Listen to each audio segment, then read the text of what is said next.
Palavra aberta. A guerra entre Israel e o Hamas completou um mês com um saldo trágico de mais de 10 mil mortos. Além dessa catástrofe humanitária, um outro aspecto triste e preocupante é a previsão de alguns especialistas de o conflito durar pelo menos mais 6 meses. Afinal de contas, o que é preciso fazer para que se chegue a um cessar-fogo? É possível estabelecer a paz na região? Para responder a essas perguntas e analisar esse um mês de guerra, Kátia Pereira e eu, Eustáquio Ramos, estamos recebendo no Palavra Aberta Digital o professor de Relações Internacionais da PUC Minas e de Geopolítica da Academia da Polícia Militar, Dani Zaredini. Olá, professor, seja bem-vindo. Prazer é todo meu, Kátia, Eustáquio. Obrigada pela presença, professor. A primeira pergunta, então, professor. O que é preciso para um cessar-fogo na região? Eustáquio, tem um autor importante que estuda a guerra, que se chama Clausewitz. Ele é do século XIX. Ele diz o seguinte, que a guerra é a política por outros meios.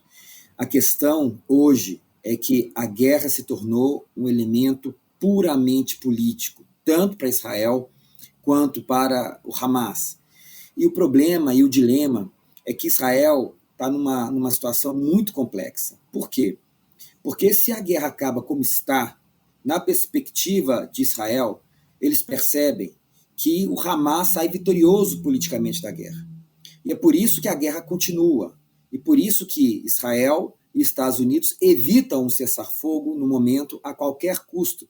Porque o impacto reputacional, o impacto político interno para Israel seria terrível na perspectiva dos políticos que atualmente estão no governo Israel, né, do governo Benjamin Netanyahu.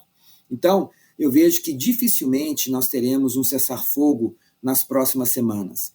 Muito se nós tivermos ali uma pausa humanitária para tentar entrar com remédios, com alimentos, para retirar feridos. Mas, em razão desse aspecto que é político, Israel ainda vai tentar, de todas as maneiras, transformar essa imagem. O problema, Eustáquio e Kátia, é que o custo da manutenção da guerra como está, ela é altíssimo para Israel também. Claro, os palestinos é terrível, uma catástrofe, né? Mas para Israel também é complicado, porque todo o apoio que a sociedade internacional deu a Israel naquele trágico dia 7 de outubro, ele começa a perder força, porque começa uma outra tragédia. Com 10 mil pessoas mortas, né, em 30 dias de conflito, com mais de 4 mil crianças mortas, e isso, para a imagem de Israel, é muito complicado. Então, o Sul Global começa a tirar apoio, né? A gente começa a perceber alguns países europeus também a pressionar Israel, e o próprio governo americano mudando um pouco o tom. Então, a tarefa de Israel agora é complicada, eles têm pouco tempo para poder tentar apresentar um trunfo para a sua população, de que conseguimos matar os principais representantes do Hamas, acabamos com a infraestrutura de ataques contra Israel, para que isso represente uma vitória para eles. Professor, e a postura dos principais países no entorno aí dessa guerra, seja de apoiadores, de aliados, e seja daqueles também contrários ao governo de Israel? Qual deveria ser? Deveriam ter uma postura mais clara até agora, ou mais enfática? Até mesmo o Conselho de Segurança da ONU, né, que não conseguiu chegar a uma posição para tentar colocar pelo menos uma trégua nesse conflito. O que se espera aí desses outros países e entidades? Existe uma pressão tremenda no entorno de Israel, né? Então, os países árabes, os países muçulmanos, os países não árabes, mas muçulmanos, como a Turquia, que era um aliado israelense, eles pressionam claramente, né, usando um vocabulário, um ato de fala muito evidente, de que o que acontece em Gaza é errado, né? Eles vão também sinalizar o que aconteceu no dia 7 errado, mas o que acontece como resposta completamente desproporcional, vários deles falam em genocídio, né? O próprio presidente turco fala em genocídio, o rei Abdullah da Jordânia fala que a tentativa de expulsar os palestinos de Gaza seria um ato de guerra contra a Jordânia, mesma coisa o presidente Sisi do Egito. Então, existe ali vamos falar assim, uma voz muito forte contra isso. E na Europa, e por isso que eu disse, isso não é só uma opinião minha, o ex-primeiro-ministro Ehud Barak, de Israel, disse isso também, acho que foi ontem, de que se Israel não resolver isso logo, não apresentar um trunfo logo com relação ao Hamas, a sociedade internacional vai tirar o apoio a Israel pelos efeitos que isso tem gerado do ponto de vista da catástrofe humanitária. Agora, a questão do Conselho de Segurança, que nós temos que ter em mente, é que o Conselho de Segurança é um órgão político, diferentemente do que era lá atrás na Liga das Nações. O Conselho de Segurança ele vai reverberar a vontade das grandes potências. Então, o que acontece ali é um jogo político. Estados Unidos espera que Israel consiga esse trunfo político, avaliando os impactos que isso tem para a sua imagem, para o apoio internacional, e pensando até quando vou conseguir vetar uma resolução, porque hoje o Conselho já passaria uma resolução de cessar-fogo. Quem veta são os Estados Unidos, né? Só que como é um conselho político, e Israel é o principal aliado americano no Oriente Médio, Joe Biden tenta, né, manter esse aliado firme naquela região, forçar uma saída digna do conflito para Israel, mas os efeitos para o próprio Joe Biden, que vai entrar agora em campanha presidencial nos Estados Unidos, começam a ser difíceis, né? A oposição dentro dos Estados Unidos com relação à sua postura começa também a tornar essa posição dele quase que insustentável. Então, as Nações Unidas só vão conseguir, principalmente o Conselho de Segurança, né, uma solução a partir do momento que os Estados Unidos avaliar, ok, Israel conseguiu uma ação que vai dizer para a sua população e para o mundo, vencemos o Hamas. E essa é a grande dificuldade. Ô, professor, afinal de contas, o que está por trás dessa guerra? É em busca de território? É a questão religiosa? É disputa por petróleo? O que está por trás? Eu estudava um curso de mais ou menos 80 horas, viu? Mas de maneira muito, muito rápida.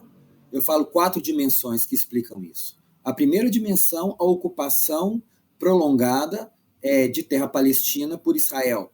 Nós estamos falando desde 1948, depois de 1967. Então, o Estado palestino não nasce em 1948 e o Estado israelense nasce em 48, com uma resolução que criava 2 estados. E as terras palestinas foram ocupadas. Gaza foi desocupada, né? Porém, vive um bloqueio há mais de 16 anos, que não pode entrar nada ali. E as negociações de paz não avançam. E como essas negociações de paz não avançam, o lado que buscava negociar com Israel, que é na Cisjordânia, o Fatah, a OLP, né, a Autoridade Nacional Palestina, eles perderam o apoio popular.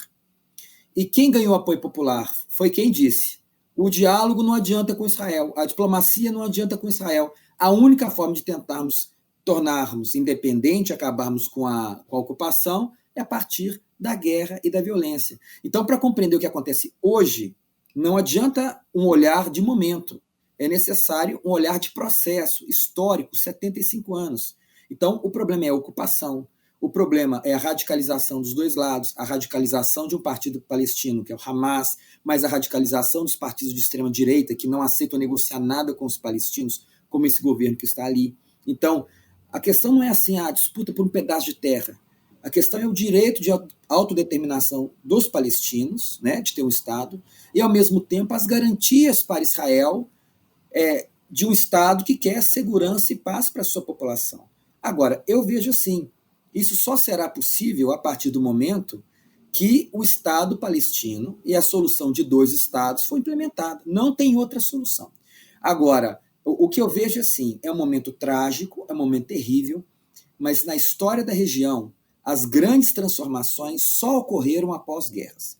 Em 1973, com a guerra do Yom Kippur, com a resposta dos egípcios, né, foi só a partir dali que Israel depois fez a paz com os egípcios e devolveram o Sinai. Então, talvez o que aconteceu agora mostre para Israel que esse caminho de protelar a paz, de tentar não negociar, de tentar invisibilizar os palestinos com o intuito de ocupar mais espaço, não vai funcionar. Porque Israel merece paz. E os palestinos merecem um Estado e paz também. Então, eu vejo que depois dessa grande violência, o que vai acontecer é a própria sociedade israelense pensar assim: essa solução não funciona mais. Né? Nós temos que pensar a solução que foi pensada lá atrás, em 1947, que foi reafirmada em 1967, que foi tentada em 1993 e que nunca foi alcançada. Quem sabe agora é o momento disso acontecer e dessa tragédia humana sem escala parar de uma vez por todas. Nós conversamos aqui no Palavra Aberta Digital, analisando um mês da guerra entre Israel e o Hamas, com o professor de Relações Internacionais da PUC Minas, também professor de Geopolítica da Academia da Polícia Militar de Minas Gerais, Dani Zaredini. Obrigada mais uma vez pela presença, professor. Até a próxima. Prazer é todo meu, Kátia e Eustáquio. Muito obrigado. Um grande abraço, professor. Um abraço.